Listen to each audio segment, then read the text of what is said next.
Tanggal 7 Maret 2020, Ketua Pimpinan Pusat PBNU Kiai Haji Said Akil Syirot hadir di kegiatan Rapat Kerja Silaturahmi Nasional Ikatan Keluarga Alumni Nahdlatul Ulama Mesir.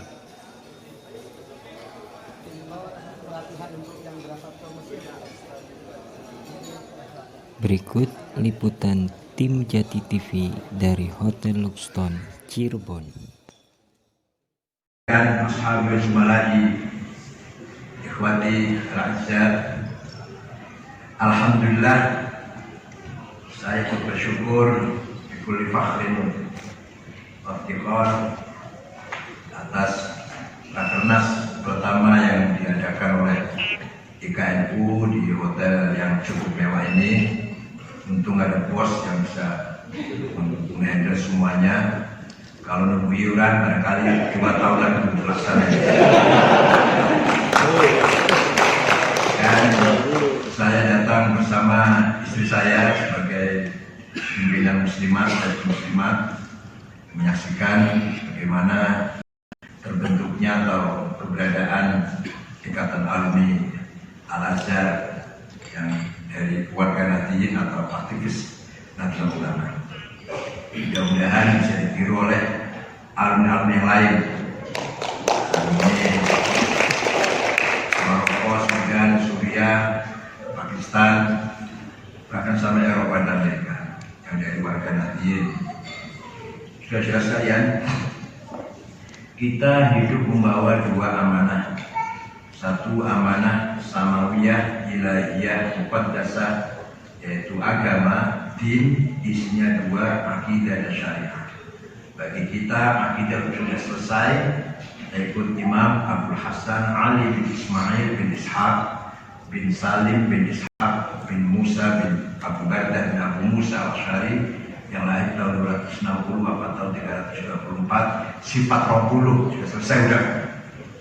Yang kedua, kita ikut syariah Imam Asy-Syafi'i, Abu Abdullah Muhammad bin Uthman bin Abbas bin Syafi'i, Abu Abdullah Muhammad bin Idris bin Uthman bin Abbas bin Syafi'i bin Musayyab bin Ubaid bin Abdul Yazid bin Abdul Muttalib. Lahir di kota Ghuzzah tahun 150 Hijriah, wafat tahun 204 di Fustat Kairo, Mesir. Saya kita ziarahi. Biasanya kalau akan ujian dari Imam Syafi'i biar lulus. Belajar itu mau lulus. Akidah kita sudah selesai, syariah kita sudah selesai. Yang belum selesai amanah waqi'iyah, dunyawiyah, ardiyah, insaniyah. Yaitu 2 isinya. Kalau tadi agama isinya akidah dan syariah, amanah ardiyah 2 isinya thaqafah dan hadarah. Thaqafah keberhasilan di bidang scientific, culture, humanity, religi, dan hadarah di bidang welfare, materi. 2 itulah yang masih jauh kita ketinggalan. Ini bersifat hayawiyah, ijtihadiyah, sifat inovasi, kreativitas, dan progresif, dinamis, tidak boleh berhenti ila yaumil qiyamah. Oleh karena itu, yang ketinggalan kita ini sebenarnya menjadi min tarafil thaqafah wa min tarafil hadarah, selalu ketinggalan. Kenapa? Nah, ini thaqafah kita sebenarnya, terutama di Indonesia ini, lebih unggul daripada thaqafah orang manapun, termasuk orang Arab. Orang Arab yang namanya aja Arab, ya Araban, grinding, Arabia, gegegan, Arab mobil, gerobak, tidak pernah stabil, hidupnya di dalam badan pasir, sahara, mudah kabur oleh angin. Sekarang teman, besok musuh, sore aku lagi, pagi perang lagi. Ya seorang Arab. Bayangkan, saya tidak bicara siapa salah, siapa bicara. Saya tidak bicara menilai siapa yang salah, siapa benar. Tapi Sayyidina Ali perang dengan Siti Aisyah. Sayyidina Ali perang dengan Muawiyah. Padahal dua-duanya sahabat, ashabi kan nujum. Bi'ayyul ihtadaitum, kan gitu. Tapi perang apa kita bertada itu? Apa bi'ayin kita itu kita bahas sana tadi bihim fil harb wal qital serta bihim lah masih kita akan ngikutin perangnya. Padahal bi'ayin kita itu saya nggak mengatakan siapa benar siapa salah, semuanya sahabat kan ujung semuanya. Itulah kenyataannya. Oleh karena itu mari kita jaga, kita bangun, kita kembangkan thaqafah Nusantara, hadarah Nusantara. Ilmu dari Arab, ilmu dari Saudi fil Qura, dari Mekah. Tapi pulang saya nggak bawa jenggot. Saya bawa nggak bawa jenggot. Jenggot saya tinggal di Arab sana. Kenapa saya jenggotan bisa sedikit kali. Nah yang jenggotnya juga nggak pantas lah, jenggotnya kayak kesebelasan sepak bola. Satu di sini, satu di belakang kanan, di belakang kiri, di belakang. Kayak mau main sepak bola jenggotnya. Kalau debat saya nggak pantas mendingan. Nah ini, kalau kita urut dari cerita dari masa lalu, ketika Nabi Musa meninggalkan Bani Israel menghadap Allah menerima al-wahyi Taurat yang rencananya semula 1 bulan, ternyata ditambah 10 hari kan, jadi 40 hari. Maka Bani Israel tinggal gelisah, goncang, menunggu Nabi Musa sudah janjinya kembali tapi belum juga sampai. Ada seorang yang kurang ajar namanya Musa Samiri. Musa Samiri memprovokasi sebagian Bani Israel menyembah sapi yang dibikin dari emas dan bisa bicara. Mereka kayak HP, mereka lihat dari besi bisa ngomongin.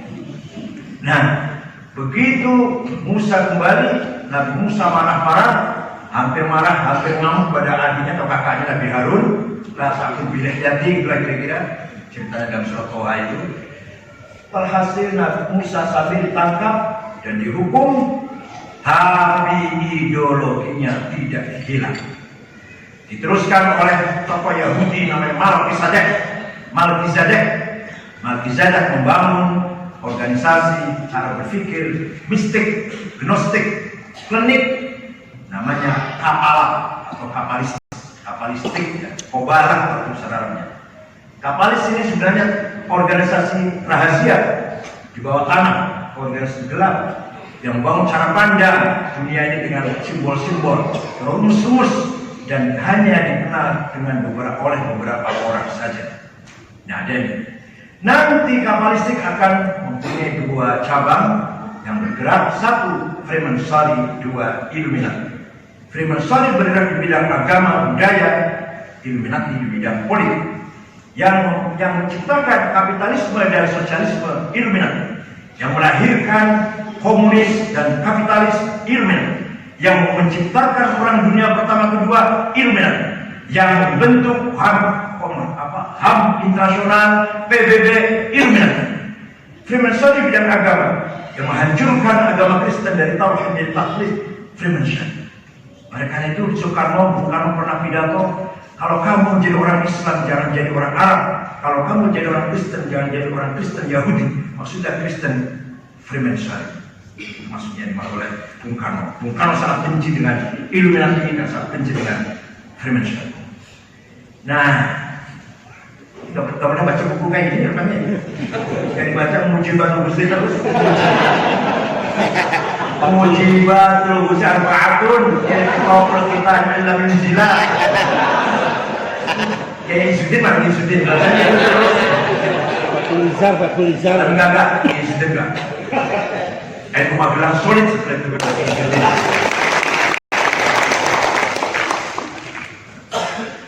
Ternyata dunia ini bagaikan papan catur yang dimainkan oleh tangan-tangan Yahudi. Nanti akan punya kaki yang tidak kelihatan, politik atau agama apa? Rotary dan lain. Rotary lain itulah yang pernah masuk ke dalamnya Syekh Muhammad Abdul Grand Syekh Al-Azhar pernah menjadi anggota Rotary. Itu pula dosen saya namanya Kamal Jafar juga pernah aktif di Rotary. Walhasil, tapi ini nggak kelihatan agama atau politik, itu gerakan sosial dalam masyarakat. Misalnya melakukan operasi bibir sumbing, operasi apa lagi ya? Katarak gratis. Sudah sekalian. Nah, tahun belasan, tahun 12 deh, 1919. Ide psikis dan psiko Perdana Menteri Inggris Sikis, Perdana Menteri Prancis Picot, yang melahirkan kolonialis penjajah. Ayo kita bagi-bagi yuk wilayahnya Khilafah Utsmani yang sedang sekarat. Khilafah Utsmani disebut the segment of Europe, Al-Wajh Mari di Eropa. Ayo kita bagi-bagi yuk. Maka dari situlah muncul ide penjajahan kolonialisme. Inggris bagian jajah Mesir, Irak, Sudan, Malaysia Melayu, Prancis menjajah Suriah, Aljazair, Tunis, negara Islamnya itu. Kemudian Italia bagian Libya, Belanda, Indonesia. Tahun belasan Khalifah di Turki, la haula wala quwwata. Rajul Mari tidak punya kekuatan apa-apa menghadapi penjajah. Kebangkitan Eropa, revolusi industri, revolusi kebudayaan di Prancis, industri di Inggris menjadikan umat Islam berdodoran. Maka ini Hasyim Asy'ari sudah waskito, sudah ma'rifat. Betul ini, serius. Ya Hasyim Asy'ari sudah ma'rifat bahwa nanti khilafah akan bubar. Kalau khilafah bubar, maka umat Islam akan berdiri sendiri-sendiri. Tidak lagi ada sentralistik, tidak ada pemimpin tunggal, pimpinan tunggal tidak ada, sendiri-sendiri. Oleh karena itu, kalau nanti khilafah bubar di Jawi ini, Jawi maknanya yang hidungnya pesek, maksudnya bukan Jawa bukan, yang hidungnya pesek. Kalau saya agak mancung, Nusantara maksudnya, Nusantara maksudnya. Maka umat Islam di Nusantara ini jangan sampai tidak peduli dengan agama. Umat Islam yang berhenti, yang vakum, yang tidak aktif, umat Islam pasif dalam dakwah agama. Jangan sampai. Maka Hasyim Asy'ari Allahyarhamuh cepat-cepat mengeluarkan jargon hubbul waton minal iman. Itu apa artinya? Artinya upaya yang cerdas, jenius mengharmoniskan antara agama dan politik, agama dan nasionalisme, sehingga masalah hubungan agama dan nasionalisme sudah selesai sampai sekarang bagi kita ini. Kalau bapak-bapak baca mukadimahnya ADPKB, itu ada mukadimahnya hubungan agama dan negara. Mabda siasi PKB itu tulisan saya, walaupun saya nggak pernah bagian apa-apa. Saya nggak apa-apa. Sebagian ketua umum PBNU ya, luar biasa bagian. Nggak menjadi menteri DPR yang enggak, jadi wakil menteri yang enggak apa-apa. Nggak kebagian ketua umum PBNU yang luar biasa. Itu tulisan saya. Muqaddimah ayat PKB, hubungan antara agama dan negara, mabda siasa. Di situ Mbah Hasyim Asy'ari sudah menyatakan man mata li ajli watanihi mata syahidan. Luar biasa berani sekali. Barang siapa mati demi semangat nasionalis, syahid. Mati demi semangat nasionalis di ajli watani, bukan di ajli din. Kenapa? Karena antara agama dan nasionalisme sudah indimaj, sudah menjadi satu, tidak lagi bertentangan. Satu tarikan nafas, satu langkah, satu tindakan, satu sikap, sautul haq, kalimatul haq, fil jam' bainal din wal wataniyah wal qawmiyah. Itu Hasyim Asy'ari. Luar biasa sebenarnya. Hanya orang itu jarang disampaikan seperti ini. Malu-malu semua mencintai kaum. Mudah-mudahan nanti kembali dari sini bisa jelaskan seperti itulah. Jadi sendiri. Jadi bukan hanya mencintai ayat nasionalisme bagian dari iman. Ada beriman harus nasionalis, ada nasionalis harus beriman pada Tuhan. Betul. Tahun 1924 khilafah bubar. Khalifah terakhir Abdul Majid dibuang ke Jerman, seluruh keluarganya. Satu kapal penuh dibuang ke Jerman. Yang membubarkan adalah Mustafa Kemal Atatürk, seorang nasionalis sekuler. Pertama kali mendeklarasikan bernegara Republik Turki modern, nasional, sekuler. Kementerian Haji dan Wakaf dibubarkan. Negara tidak ikut campur urusan agama. Rakyat Turki mau haji mau tidak bukan urusan negara. Karpat mukoro, terserah kamu sendiri. Ibu kota dipindah dari Istanbul yang sangat bersejarah, Konstantinopel menjadi Istanbul oleh Muhammad Al-Fatih, dipindah ke Ankara. Nama dia boleh Arab, Muhammad, Mehmet, Ayub, Eok, Rojab, Toyib, Recep, Teyak, Khadijah, pacarnya Jamal Khashoggi yang dibunuh di Kedutaan Saudi itu, pacarnya namanya Khadijah, C. Sekarang tak boleh. Pokoknya tak boleh nama Arab itu tak boleh. Ali, Alija. Kopiah putih, apalagi gamis, gak boleh dipakai di luar masjid. Jangan masuk boleh.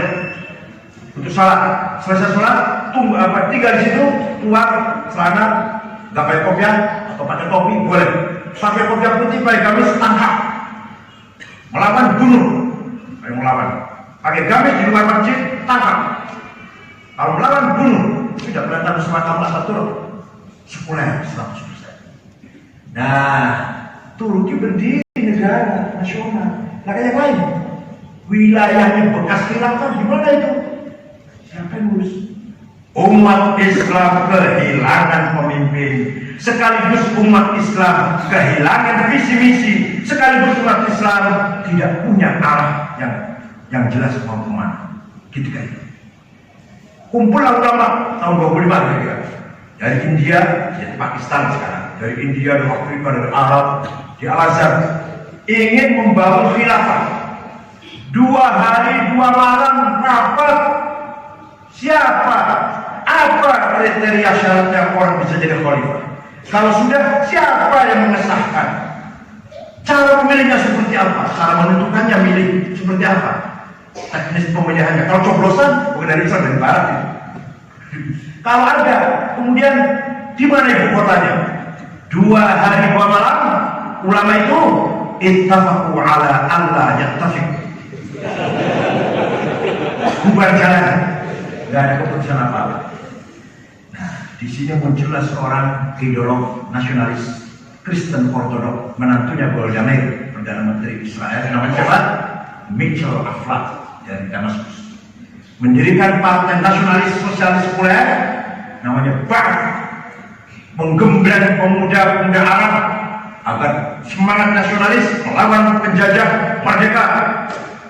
Dari Irak, Hasan Bakar, Saddam Hussein, Tohir Ramadan, Tariq Aziz, Ibrahim Hamdi. Dari Suriah, Abdul Qasim Qasim, Hafid Asad, Abdurrahman Qaddam, Mu'alim As-Sayyid. Dari Mesir, Zakaria Muhyiddin, Muhammad Najib, Jamal Nasir. Dari Aljazair, Budia bin Bella, Syadid bin Jadid, Abdul Aziz Tefriqa. Dari Tunis, Khan Bourguiba. Dari Libya, Abdul Salam Jalud. Dari Sudan, Ja'far Meri. Ini yang saya sebut nama-nama ini, saudara. Yang saya sebut nama-nama ini, yang gampang aja deh, Saddam Hussein, Hafid Asad, Jamal Nasir, Al-Qaddafi, gampang itu namanya. Ini semuanya aktivis nasionalis sosialis, bukan aktivis Islam. La yubali bil Islam, la yahtam bi amri muslim, faqat wataniyah qawmiyah. Paham betul? Ya, tidak begitu paham, kan biasa. Hari-hari cuma Abdul Zikri Falam Anggarawin.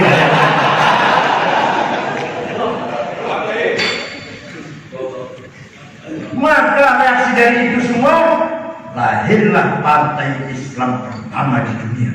Tadi pertama kali partai politik lahir di Timur Tengah, diilhami oleh bukunya Ernest Renan yang menulis buku Once a Nation tahun 1995, itu Mitchell Aflaq.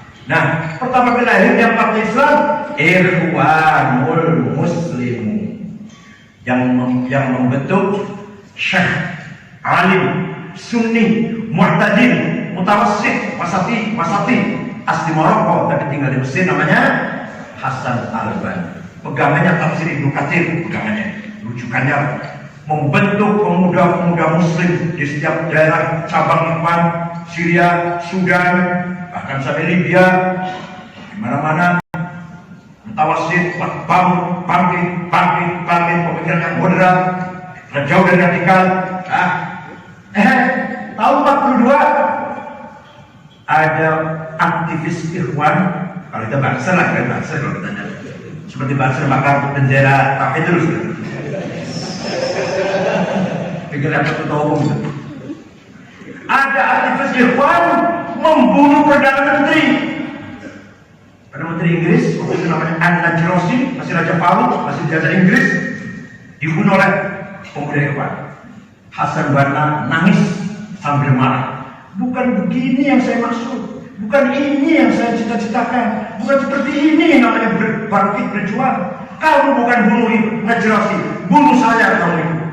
Betul? Satu tahun setelah kemudian Hasan Banna dibunuh. Nah, penggantinya. Mau cari pengganti harus hati-hati, saya pengganti itu.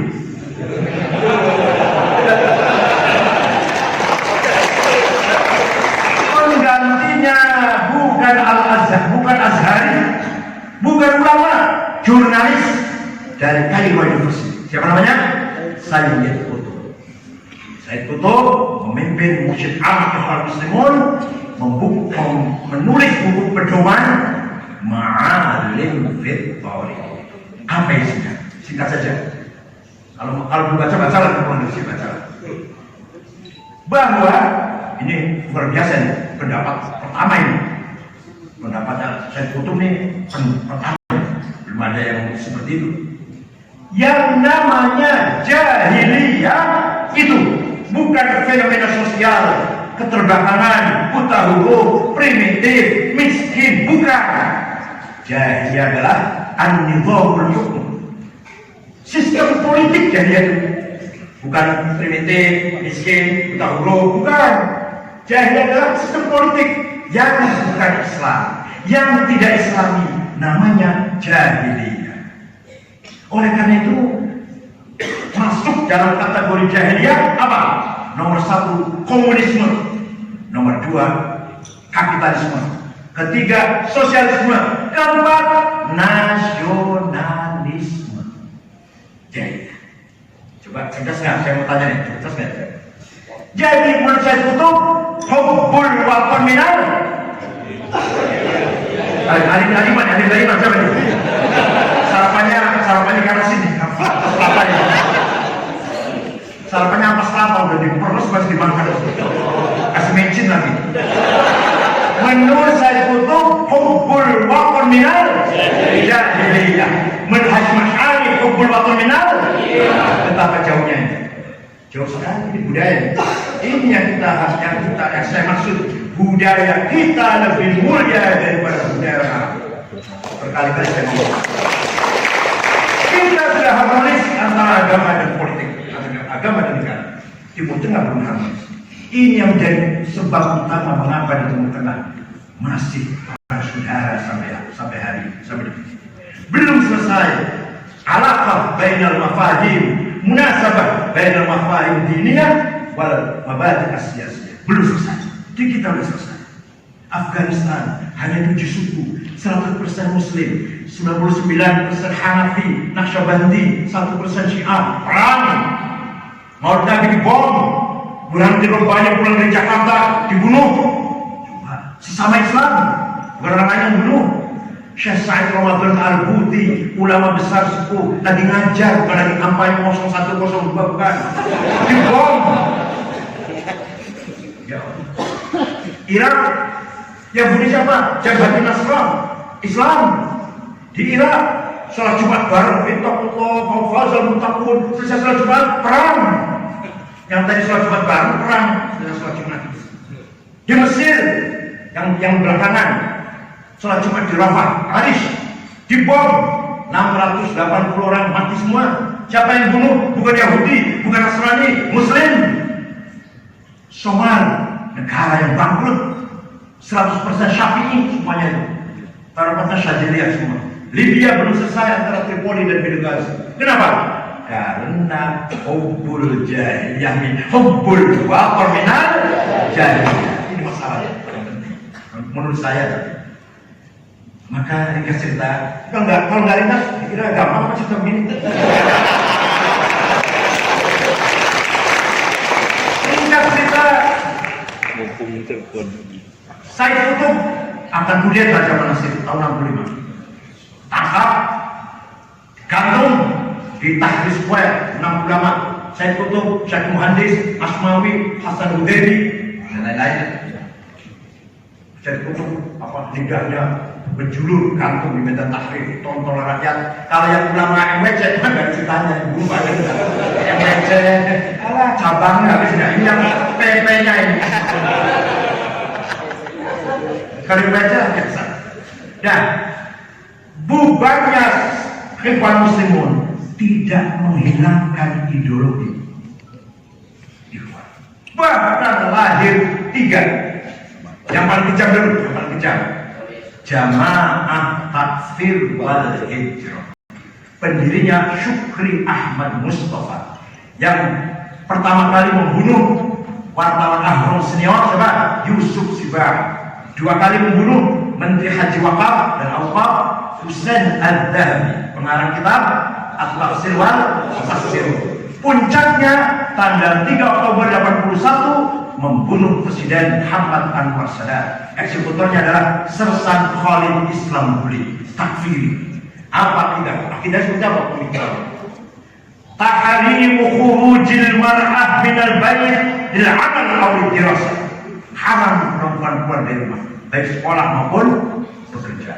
Tahrim qira'atil manshurat al-jara'id wal majallat wa istima' radio wal televizyon haram. Tahrim qabd al-ma'ash min hukumah, tahrim qada' fil mahkamah. Apalagi tahrim ta'atil hukumah. Lianahum hukumah kafir taghiyah. Ini prinsipnya tak boleh. Oleh Mubarak habis berangus, ternyata tidak habis, bersembunyi di Sinai, masjid lembah-lembah, di gua-gua yang membom masjid sholat Jumat di Rafah di provinsi Arish yang korbannya 680. Itu takfir wal hijrah. Salah satu pemimpinnya lari ke Afghanistan siapa? Siapa? Saya nggak pernah baca. Orang Mesir semua berani, kalau saya nggak Mesir, orang Mesir. Ayman Al-Zawahiri yang lari ke Afghanistan dengan bersama Bin mendirikan Al-Qaeda. Maka setelah ceritanya panjang ya kalau mau cerita. Setelah Afghanistan, setelah Soviet lari, Raja Fahd panggil pulang, Saudi pulang, sudah jihadnya sudah selesai. Yang pulang banyak, yang tidak pulang banyak. Usama tidak pulang, mendirikan Al-Qaeda. Ayman Al-Zawahiri bilang, kalau saya pulang ya saya dibunuh di Mesir. Tangkap oleh polisi pemerintah Mesir, dibunuh saya nggak pulang. Ayman Al-Zawahiri, udah mati juga sih. Udah mati belum? Udah ya. Nah, yang kedua, masih ada partai Ikhwan. Saya mau coba ya. Namanya ganti, Hizbul Adalah War-Rafa'iyah.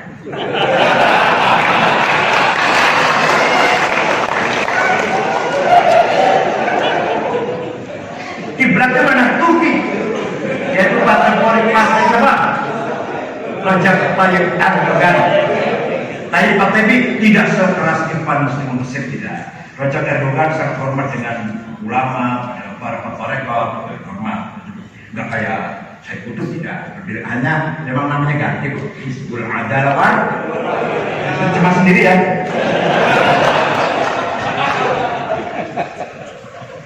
Ada lagi yang melalui diskusi-diskusi yang mempengaruhi masuk ke perguruan tinggi, namanya tarbiyah, liqa, murabbi, akhi, ukhti, abi, ummi, ikhwan, apalagi hijrah, ya, Islam kafah, hijrah.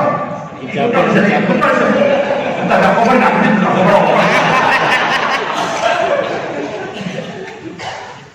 Usul fikih nggak penting, kamu supaya hijrah. Alhamdulillah saya sudah hijrah. Kapan Anda hijrah? Saya sudah pakai cadar. Mana hijrah itu? Alhamdulillah saya sudah kafah Islamnya. Anda sudah jenggot dan jidat hitam. Kamu kapan kafahnya? Insya Allah jangkal banget. Kalimat haqqin urida bihal. Kalimat hak tapi tendensius. Jelas di bagi saya. Mas Amzal Qomi dari mana? Anak Jordan, usia 20 tahun, 22 tahun, hidup di Tel Aviv, dibiayai Israel mendirikan ISIS. Abu Bakar dari siapa namanya? Ibrahim bin Awad al-Badri. Itu tadinya tukang khutbah, konon katanya juga darah Yahudi juga. Maka tidak pernah senjata diarahkan ke Israel. Yang dibunuh sama orang Islam. Berapa ratus ribu itu ISIS membunuh orang Islam. Al-Yazidiyah, Syiah Yazidiyah, walaupun Syiah yang jauh lah menyimpang, tapi yang manusia nggak boleh dibunuh seperti itu. Banyak kita lihat di di YouTube foto-fotonya bagaimana cara ISIS membunuh mereka. Tentara Jordan ketangkep disetrum cara membunuhnya. Ada wartawan mana? Inggris, Korea Selatan, Jepang. Gimana cara dibunuhnya? Gimana caranya? Disembelih kayak ayam, kayak nyembelih ayam. Itu atas nama Islam. Itulah ISIS. Siapa pendirinya? Osama Zarqawi, anak Jordan, tapi hidup tinggal di Tel Aviv. Sudah mati sih kawan. Dan itu ISIS. Nah, tidak ada universitas di Indonesia ini yang tidak terpapar tarbiyah kecuali umum.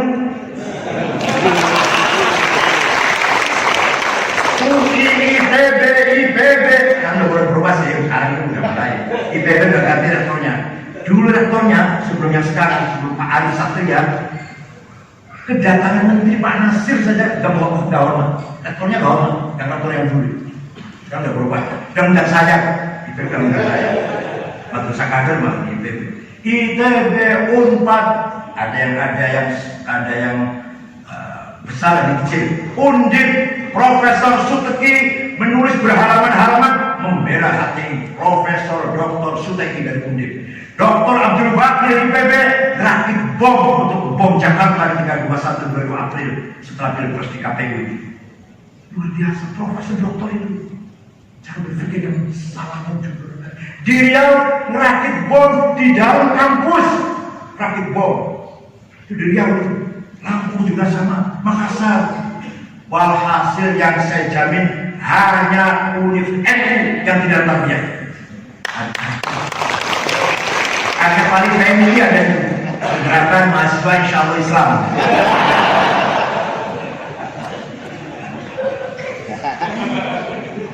Nah, ternyata semuanya by design, bukan hanya kebetulan. Tahun 97 atau 96 ada seorang ahli ilmu politik di Amerika namanya Samuel Huntington memberikan kuliah umum dengan judul apa? Class Civilization, benturan budaya. Apa tulisannya dia? Pendapat dia akan terjadi peperangan, bukan peperangan politik faktornya, bukan politik, bukan penjajahan, tapi agama dan budaya. Maka perbedaan budaya, perbedaan agama menjadi faktor perang saudara.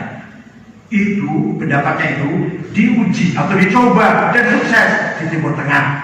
Dimulai dari Tunis ketika ada seorang bakul sayur pidato di depan, protes di depan gedung parlemen, tidak ada yang gubris anggota parlemennya. Akhirnya dia cari bensin, menyiramkan dirinya dengan bensin, bakar dirinya.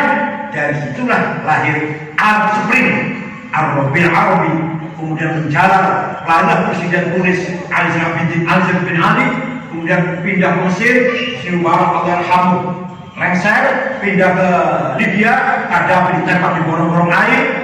Sekarang mana sekarang? Sudah masuk ke gejolak, Aljazair. Itu semuanya baik desain. Itu mukadimah dari Perang Dunia Ketiga yang sedang didesain oleh Kolonel Louis Berman yang akan menciptakan lahirkan Israel Raya dari Amerika, dari Irak sampai Mesir. Dan semua Israel dari Irak sampai Mesir, semua Israel Raya. Mana yang pernah diinjak oleh kakinya Nabi Ibrahim, negara Israel. Semua diusir semua nanti dari Irak sampai ke Mesir.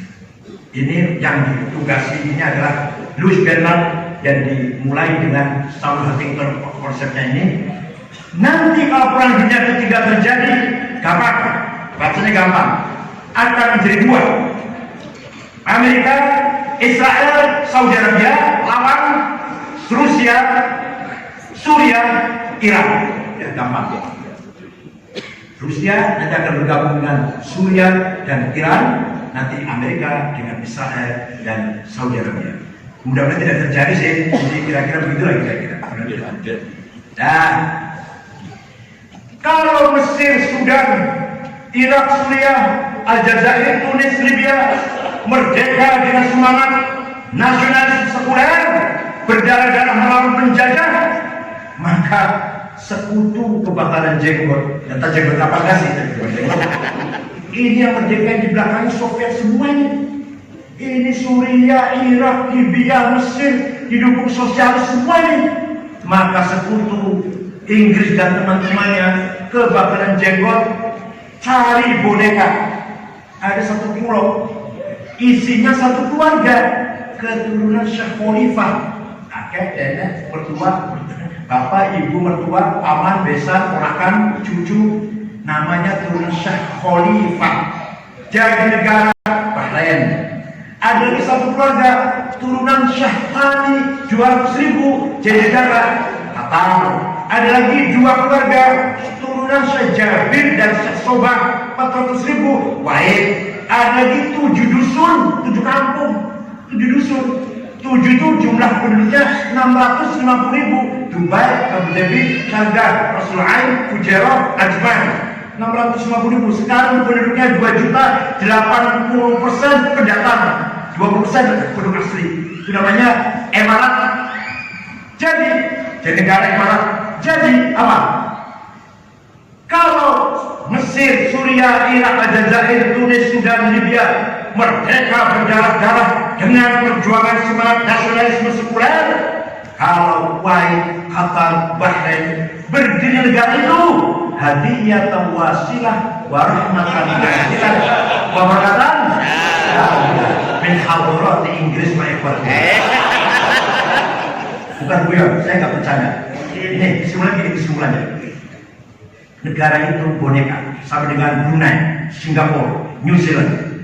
Jangan mengharap ada pemimpin besar, ada ulama besar, ada tokoh besar, ada pemikir besar lahir dari negara boneka. Percaya? Kayak itu kodoh tinggal di itu orang kotor, yaitu warga negara kotor orang Mesir itu, orang Qatar itu.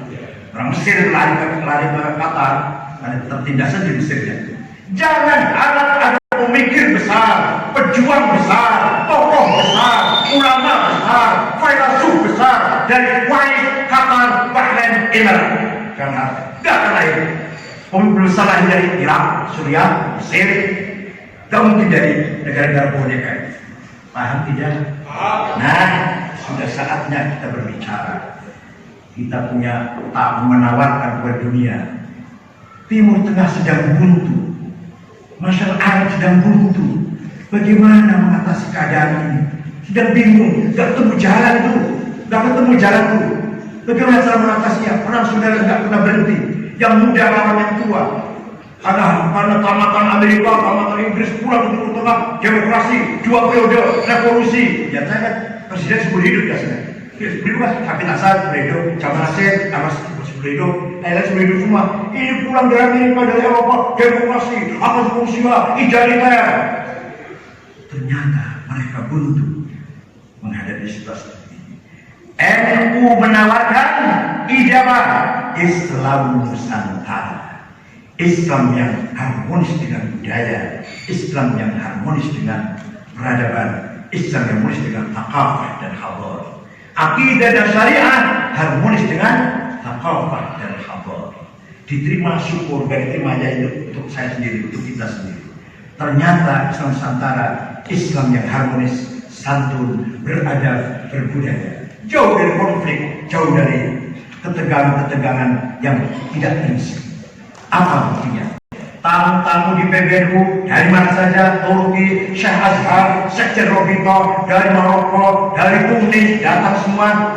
Dari Taliban datang ke PBNU, dipimpin oleh Amir Baghdad, yang pernah dipenjara di Guantanamo 11 tahun. Dengan teman-teman yang pernah dipenjara di Pakistan, ada 5 tahun dan 9 tahun. Semua datang ke NU ingin belajar seperti NU katanya. Saya tawarkan Islam Nusantara, Islam harmonis dengan budaya. Jadi definisi Islam Nusantara itu bukan Islam yang ada di Nusantara, salah itu. Bukan definisi itu namanya. Islam yang harmonis dengan budaya, Islam thaqafah, Islam hadar, Islam peradaban, Islam budaya. Martabat bangsa dari budaya. Contoh, bukan dari agamanya. Agamanya bagus, takwa, akidahnya bagus, caranya bagus, budayanya amburadul, jatuhlah bangsa itu. Timur Tengah contohnya. Agamanya nggak karu-karuan, akidahnya nggak jelas, syariatnya apalagi, tapi budayanya maju. Jepang, agamanya Shinto, Shinto apa bu? Yahudi bukan, Kristen bukan, Hindu bukan, budaya bukan, Konghucu bukan, Shinto, agama lokal, akidah nggak jelas, syariat nggak ada, tapi kok maju ya, bermartabat ya, kok bergengsi Jepangnya, budayanya, thaqafahnya, hadorohnya yang maju, bukan akidah syariatnya. Wa innamal umamul akhlaqu ma baqiyat fa inhum dhahabat akhlaquhum dhahabat. Bukan wa innamal umamul adyanu ma baqiyat. Tidak. Martabat bangsa ditentukan oleh budayanya, bukan agamanya. Syukur-syukur budaya yang diisi dengan akidah Islam, dengan syariat Islam. Tapi yang paling penting di dunia ini masalah dunia, bukan masalah surga neraka ini. Martabat bangsa di dunia ini tergantung budayanya, bukan tergantung agamanya. Innama bu'ithtu utammima kalimat akhlak, bukan kalimat din, bukan kalimat tauhid. Maka jadi kejadiannya umat wasata, bukan umat Islamiyah. Paham tidak? Fakadzalika ja'alnakum ummatan wasata, umat yang keren, yang moderat, yang bergengsi.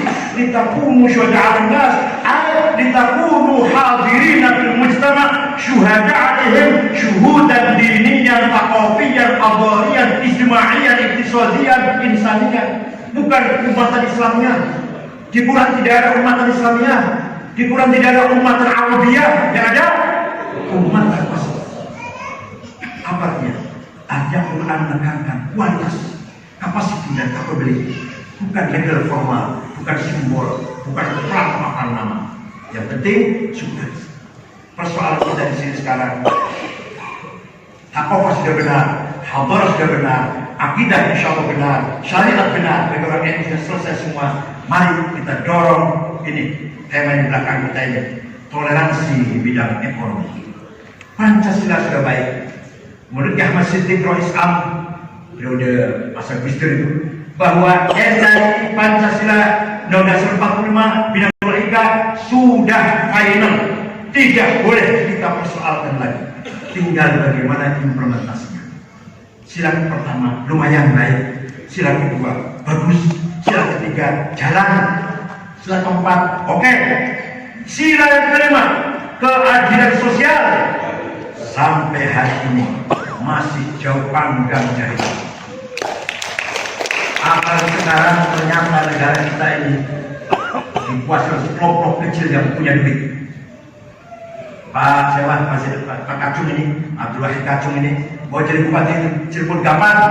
Tidak usah ketua partai, tidak usah punya duit, asal didukung oleh orang yang punya duit jadi bupati. Oh presiden aja kayak gitu, presidennya enggak. Presiden kita aja kayak gitu, ketua partai bukan punya duit, enggak didukung oleh ketua jadi. Ini namanya sistem negara, namanya oligarki. Kekuasaan politik dipegang oleh orang sekelompok kecil yang punya duit. Nggak punya duit, jangan hak menjadi bupati, jangan mimpi jadi gubernur, jangan mimpi jadi pemimpin kalau nggak punya duit. Kecuali ada perubahan nanti. Orde baru paham. Memang sangat banyak pelanggaran HAM, tapi negara masih tidak tergantung pada uang fakir, masih tidak tergantung pada siapa yang punya uang. Tidak. Memang tentara sistemnya ada, tapi bukan seperti ini. Sekarang kita rasakan betul. Ingin jadi anggota DPR, habis berapa kamu? Ingin jadi bupati, punya uang berapa kamu? Ingin jadi wakil bupati, punya dana berapa kamu? Ingin jadi presiden, gubernur, siapa yang danai kamu? Sekarang begitu sekarang. Ini ancaman sila yang kelima, keadilan sosial masih jauh panggilan. Kalau sudah jadi bupati, jadi gubernur, maka dia semua proyeknya, semua anggarannya yang menguasai adalah cukong-cukong yang kemarin mendukung dia jadi gubernur. Paham kan? Ini nggak dibaca ngomong ini. Dia siapa Raul? Kalau Abdul Tawad dijadahu fi ikhwan namanya.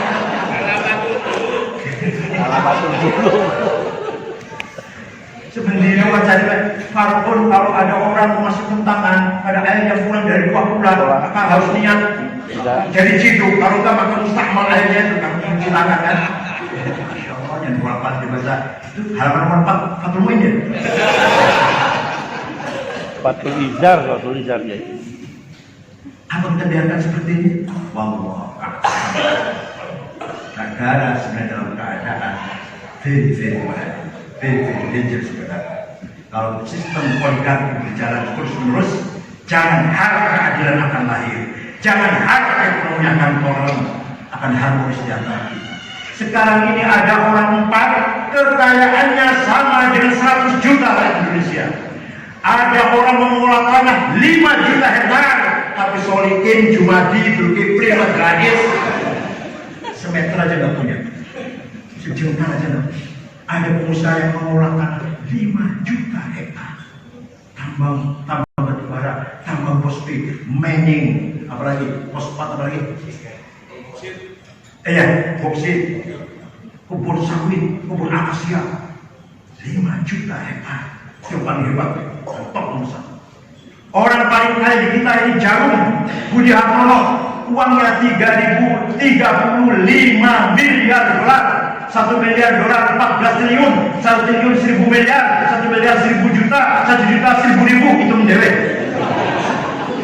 Nomor 2 Eka Cipta Sinarmas, uangnya 19 miliar dolar. Nomor 3 Antoni Salim, nomor 6 Khairul Tanjung, nomor 38 Haji Rashid Pak Kalimantan Tengah, nomor 40 Pak Bayu atau Mas Bayu yang punya taksi Bluebird bendahara PBNU. Kapan Pak Bayu? Saya lihat 50 rekan, nggak ada alumni kawinnya. Rupanya ini yang ada cuma minal mustahidin, minal afdal tangannya, minal inna masodaqatul abid. Nah, oleh karena itu alumni kami harus satu profesional, al-kafah ta'adul, proporsional dan profesional.